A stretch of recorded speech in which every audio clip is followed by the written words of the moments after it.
sasabihin pa ba, Brad, yung ano? Opo, kung ano yung babasahin. Page, ano, Ang 7, 8, 9, 10, 11, 12, ano. ang passion po natin ngayon ay 7, 8, 9, 10, 11, 12. Sa ngalan ng Ama, ng Anak, ng Espiritu Santo. Amen. Ang unang letra'y Asunsyon, Ere may resurreksyon. Ang ikatlo'y adorasyon, Elena may lamentasyon.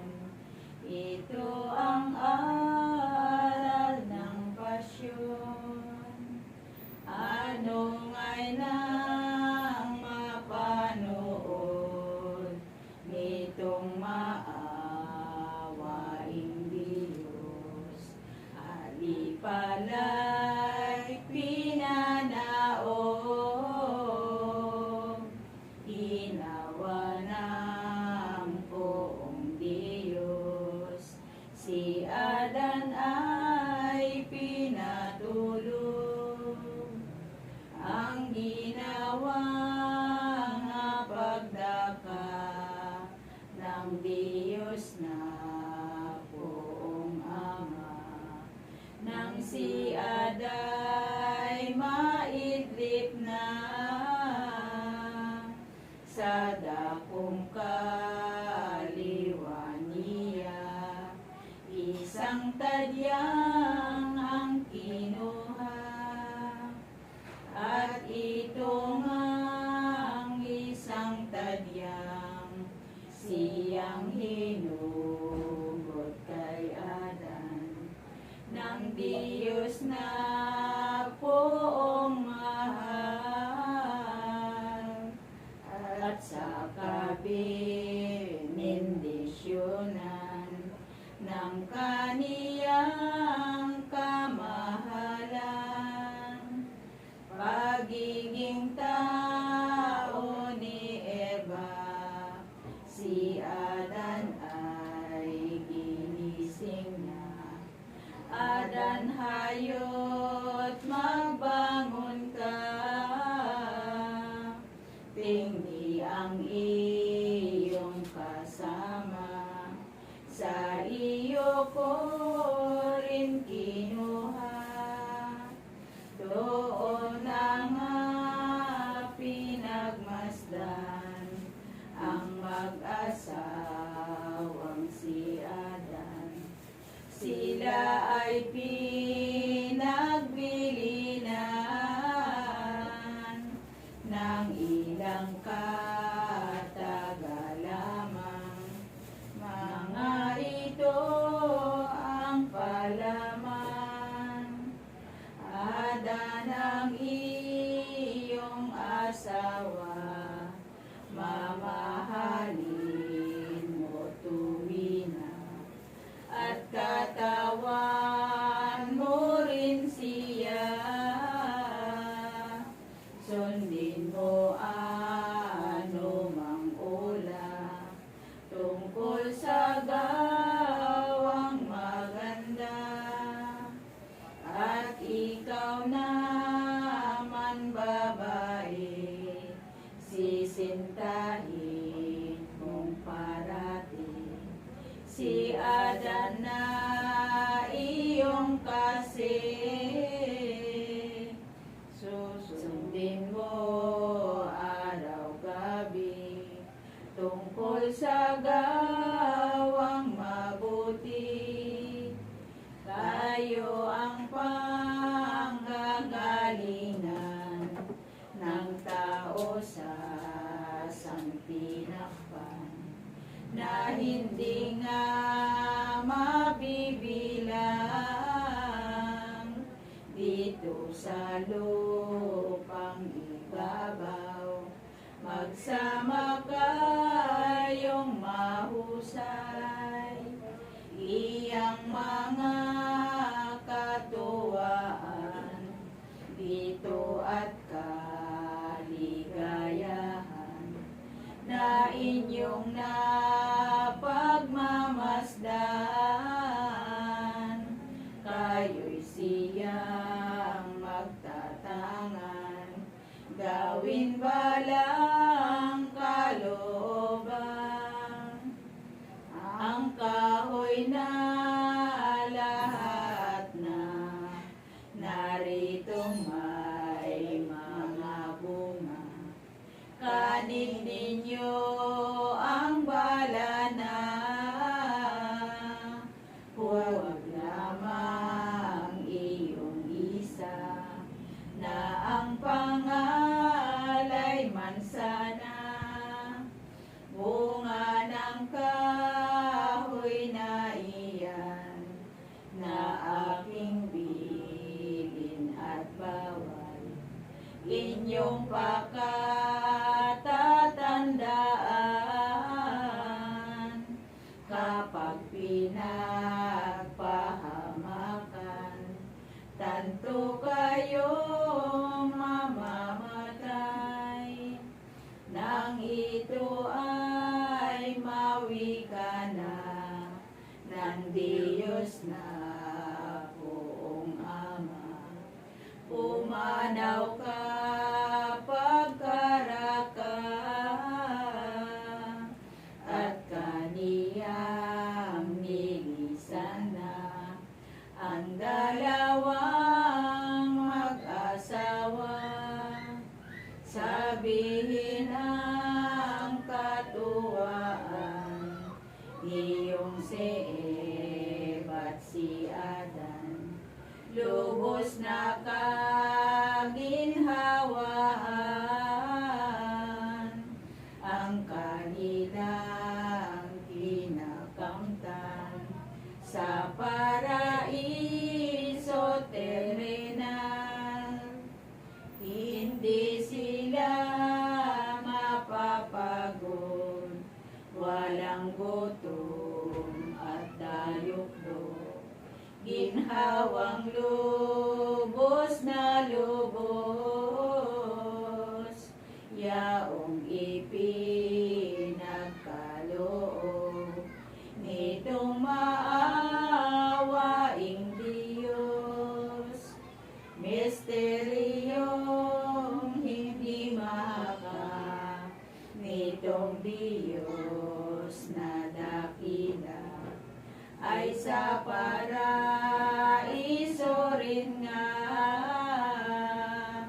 ang kahoy doon ay madla, may isang kahanga-hanga.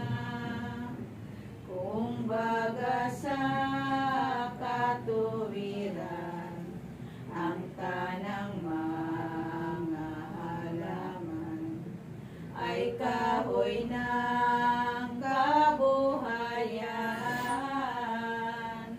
at yaong mansana naman, at kahoy ng kamatayan. Ang panginimbulo ng demonyo sa mag-asawang ama natin si Adan at Eva.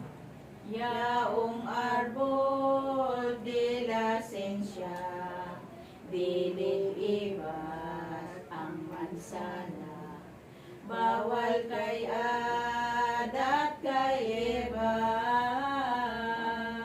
na ang kumain ng bunga, tantong mapapalamara, sa pagsasama mahusay niyong si Eva at si Adan, buong kaluwalhatian, ang kanilang kinakamtan sa paraiso terrenal.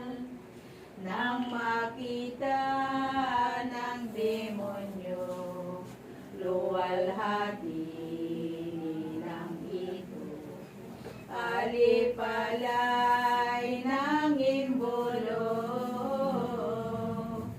loob ay di magkatuto,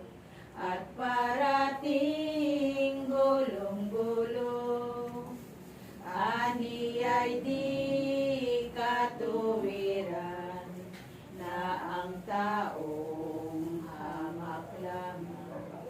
Ako'y pagpapalaluan, sila'y buong katuwaan, at ako'y kahirapan. Ako'y hindi nga tutugon, anitong honghang na loob, hanggang di ko malamuyot. Maramay silang masunog, at sa apoy ay marugdog. Dooy yaong mandaraya, sa ahas ay nakimukha, at sa kahoy na bawal nga ng Diyos na makalinga, namulupot alipala, manangay sa paglilibang, si Eva at pagpapasyal, panunood ng halaman, doon niya na pagmasdan, kahoy na bilin at bawal, sa kalihi at ligaya ng kanilang mga mata, sa pagmamasid ng bunga, nagwika ka pagkaraka, ang demonyong palamaran. Iba ng sinungaling, ano't hindi ka kumain nitong bunga at kumitil. Sinagot ni Ebang tambing, iyan ay bawal sa amin. Ang Diyos na buong mahal, siyang sa amin nagbawal. At kung kami ay sumuway, kumain ng bungang iyan, baka kami ay mamatay. Ang tugon ng palamaran ay hindi gayong aniya, kaya bawal itong bunga. Baka kayo ay maparang at matulad sa kaniya, gayong wikay ng marinig ni Ebang mahinang isip, naniwala ng maakit sa sabing ipinagsulit niyong demonyong malupit. Tunutin na nga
mag-asawang sing-iro. Doon nila napanood at nakilalang tibuhos, salang nagawa sa Diyos. Doon na nga napagmasdan ang lagay nila at asal. Ano pa nga nit sinitlan ng takot at kahihiyan, pangambang di ano lamang, agad silang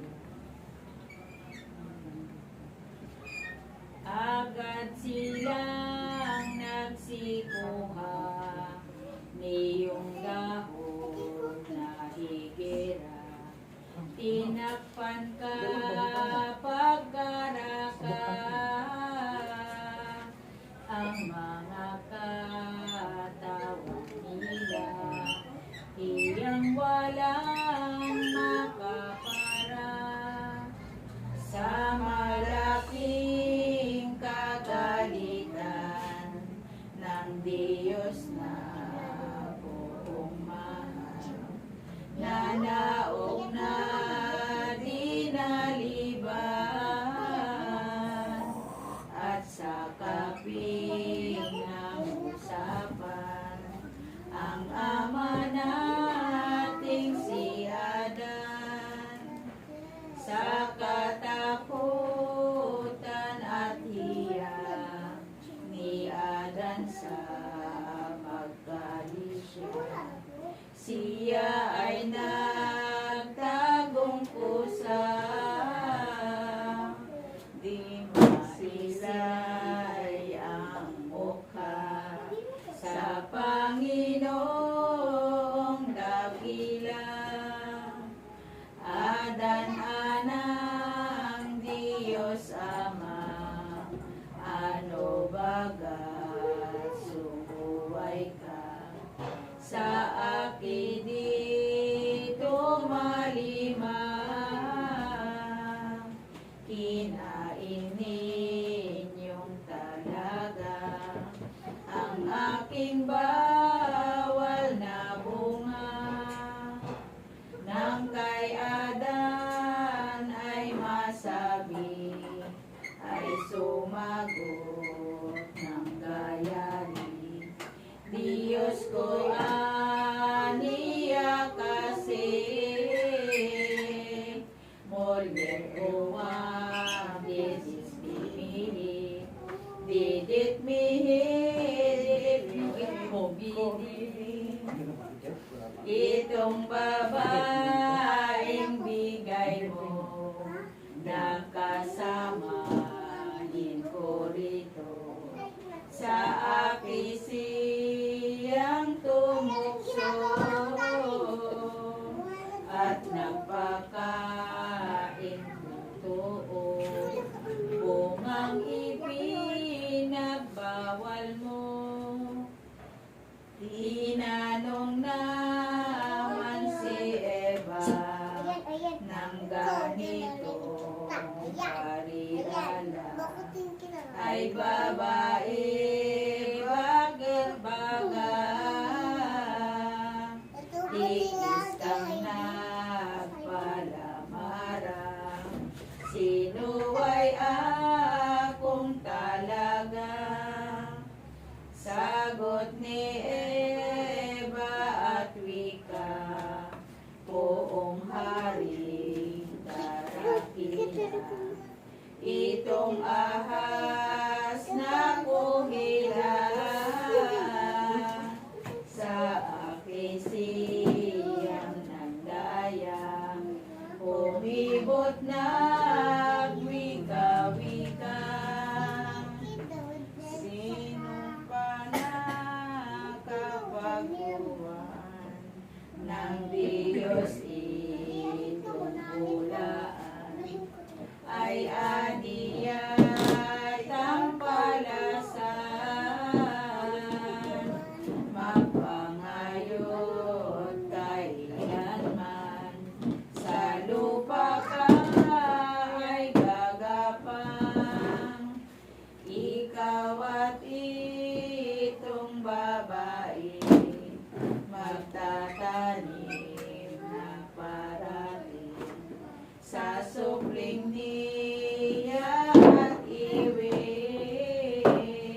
sumpa ko sa iyo, lilong demonyo. Isang babae ring tao, balang araw paparito, yuyurap ng iyong ulo. Nang ito nga ay mawika nitong Diyos na dakila, ay nilingon alipala ang babaeng alikuhan, kaniya namang sinumpa. Anang Diyos na maalam, babae ay ikaw naman. Totoong masasakupan ng buong kapangyarihan ng asawang kaibigan. Lalong hirap, lalong dusa ang sasapitin mo, Eva. Sakit na walang kaparan, kung maglihit manganap ka, sa lahat mong ibubunga. At ikaw, Adang, suwain na di sumero sa akin. Madlang hirap ang darating, na ang lahat mong kakanin sa iyong pawis manggagaling. Itong abang mag-asawa, pinaramdam kapag damit na masasaya, nang matapos iniwanan ng Diyos na poong Ama. Nanaog na sukat, kirubing sa ng isang espada ang hawak, nagbabagat, nagningas, daig ang mabisang kidlat, agad ipinagtabuyan, yaong si Eva, si Adan, at sila ay pinapanaw, pinaalis, pinaluwas sa paraisong pintuan. Pinto'y binantayang tambing niyong mahal na kirubin. Sino may di papasukin, lupang yao'y inilihim ng Diyos na poon natin. Nang si Adan at si Eva manaw sa lupang maganda, agad nilang nakilala, pagututong at pangamba, hirap na walang kapara, dahil doon sa pagsuway, agad silang binawian ng grasya at dilang bagay. Pinawi na Astia original. Tayo namang anak nila, para-para nangahawa. Niyong wikang ibinadya, original bagang sala, mana kay Ad at kay Eva. Ano pati hindi maisip, pangamba at madlang sakit, narating nila't nasapit, nang pumanaw at umalis, doon sa lupang marikit. At kung kanilang makita, doon at maalaala ang una nilang ginhawa. Hapis lumbay, sabihin pa ng kanilang kaluluwa, ang nagawang kamalian, laking katampalasan. Dahil doon sa pagsuway,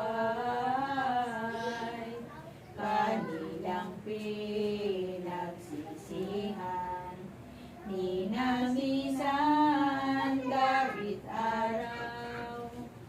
Itong si Ad at si Eva ay nag-anak na dalawa, na lalaking para-para.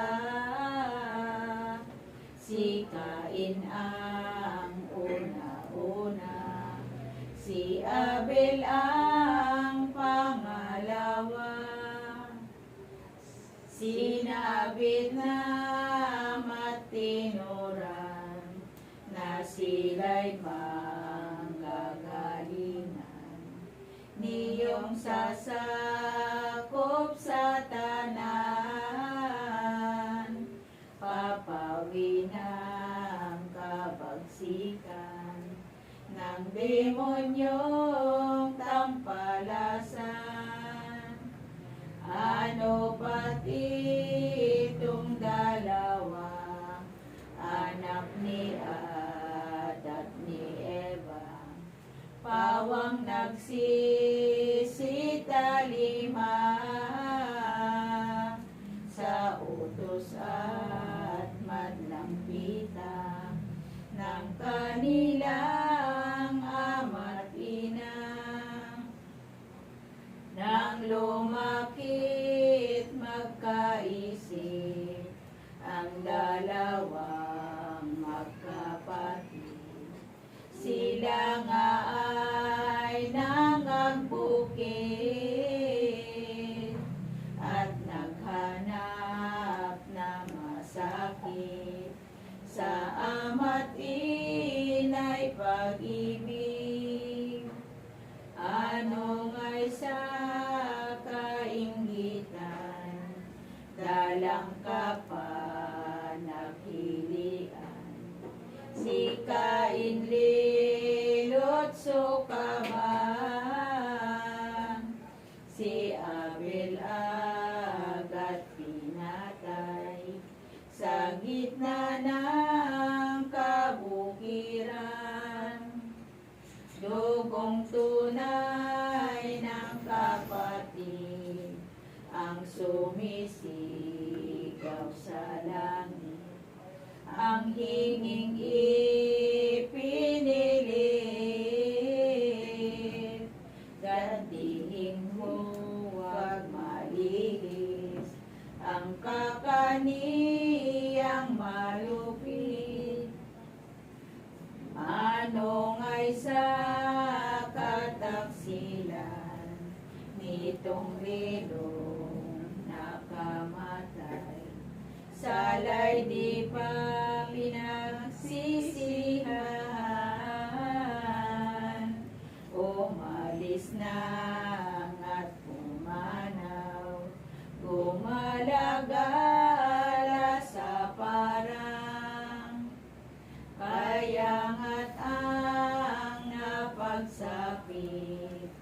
nitong sikain malupit ang hininga ng mapatid, kaluluwa'y ibinulid sa balong kasakit-sakit.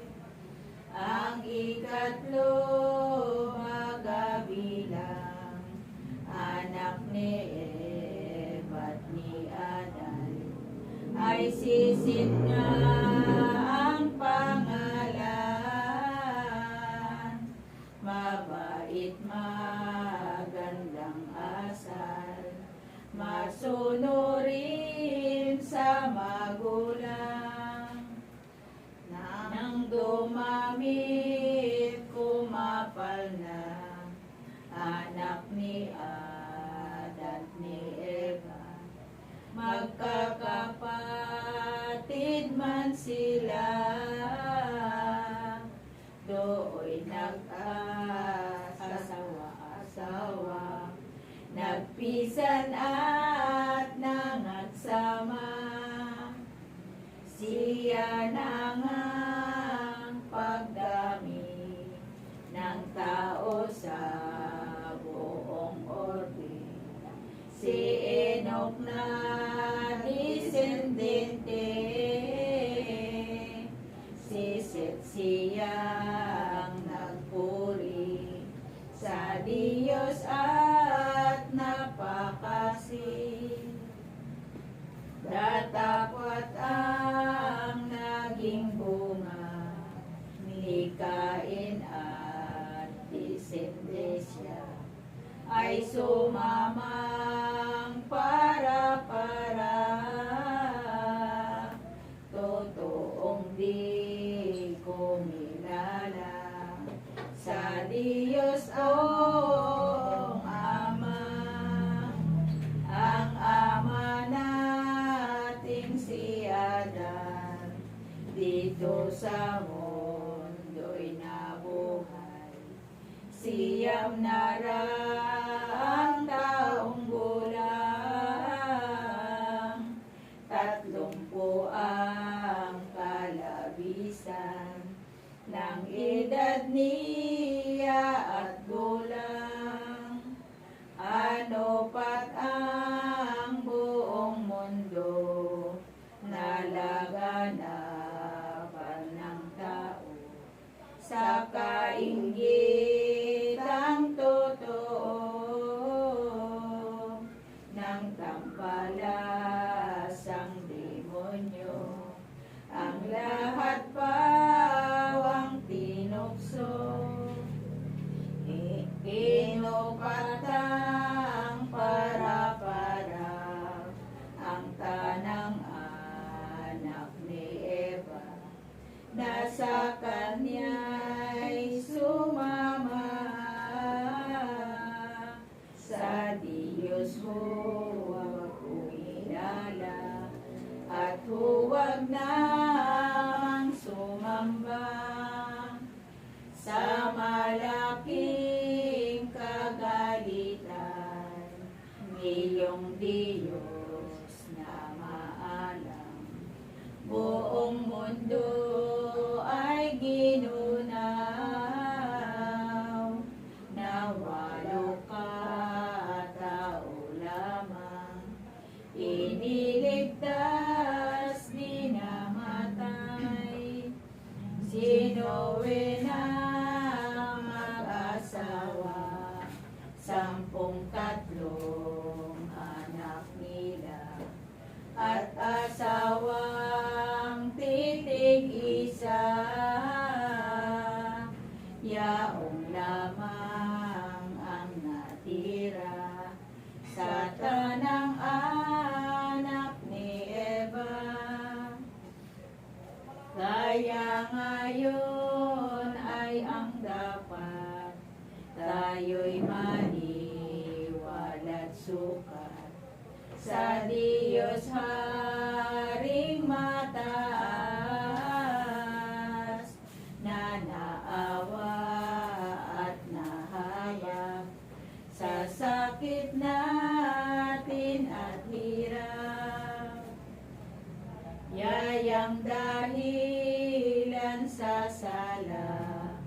niyong si Adan si Eva, nagkatawang tao na, pumili ng maging ina, ang ikalawang persona. Ang panganganak ni Santa Ana kay Ginoong Santa Maria. Sa kaanakan at gulang ni David propetang mahal, si San Joaquin ay lumitaw bilang kaapo-apuhan ng patriarkang si Abraham. Dito rin nga't dili iba bilang kaanakan niya ang Poong Birheng Maria, na totoong maging ina, niyong sasakop sa sala. Kahit baog at matanda, si Santa Anang dakila, naglihi at nanganak na, isang babaeng mistula, dikit na walang kamukha. Rosa na lubhang maganda, sadyang mabangong sampaga, ang anak ni Santa Ana, yaong nga at diliiba, ang Birheng Santa Maria, yaong Mariang pamagat, bituing sakdal ng dila, ay siyang nagliwanag sa tanang nagsisiyag sa kaluwatan ng dagat. Siya rin at diliba, yaong Birheng preserbada sa orihinal na sala, manangating lahat na sa kay Adan at kay Eva, nang sumipot ng lumabas, itong bituin sa dagat, Mariang sakdal ng palad, tuwang hindi hamak-hamak ng Santissima Trinidad, sa maganap ang totoo at araw ay mahusto ng panganganak na ito, agad dinala sa templo si Mariang masaklolo, inialay, inihandog at inihain sa Diyos itong anak nilang irog, tuway di matapos-tapos ng kanilang puso't loob. Di pa naman nagaganap 3 taong pagang-edad ng Birheng inang mapalad, sa templo at ininambat ng ama at inang liyan. Sabi